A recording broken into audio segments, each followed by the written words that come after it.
आणि यानंतरची बातमी आहे पंतप्रधान मोदींच्या महाराष्ट्र दौऱ्याची। पंतप्रधान नरेंद्र मोदी उद्या यवतमाळमध्ये येतात आणि या दौऱ्याच्या माध्यमातून पंतप्रधान लोकसभा निवडणुकीच्या प्रचाराचा नारळ सुद्धा फोडतील। साधारणतः 1 ते 1.5 लाख महिला बचत गटांच्या मेळाव्याला ते संबोधित करतील। राज्यातल्या 4,900 कोटींच्या विकास कामांचं उद्घाटन आणि लोकार्पण पंतप्रधान मोदींच्या हस्ते केलं जाईल। तसंच राज्यातल्या 1,300 कोटींच्या रेल्वे प्रकल्पांचं उद्घाटन सुद्धा त्यांच्या हस्ते पार पडेल। भारी या परिसरामध्ये मेळाव्याची जय्यत तयारी करण्यात आली आहे। नागपूर तुळजापूर राष्ट्रीय महामार्गाने पंतप्रधान मोदींचा प्रवास असेल। विशेष बाब म्हणजे राष्ट्रीय महामार्गापासून सभास्थळी जाण्यासाठी 2 नवीन रस्त्यांची निर्मिती करण्यात आली आहे। सुरक्षेच्या दृष्टिकोनातून हा रस्ता तयार झालाय। आढावा घेतलेले आमचे प्रतिनिधी निलेश फाळके यांनी।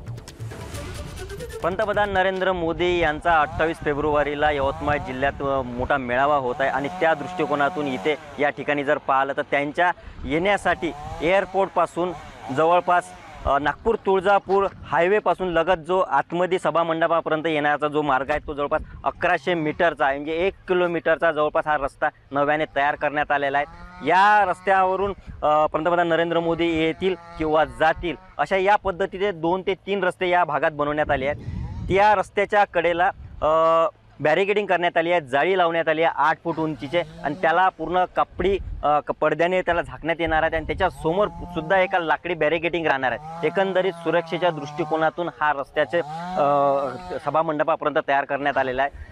नागपूर तुळजापूर रस्त्यालगत असलेला हा 1100 मीटरचा हा रस्ता आहे। या मार्गावरून पंतप्रधान नरेंद्र मोदी यावेळी येणार आहेत। या ठिकाणी सुरक्षेच्या दृष्टिकोनातून हा रस्ता तयार करण्यात आल्याचं सांगण्यात आलं आहे। निलेश फाळके, एबीपी माझा, यवतमाळ। एबीपी माझा, उघडा डोळे बघा नीट।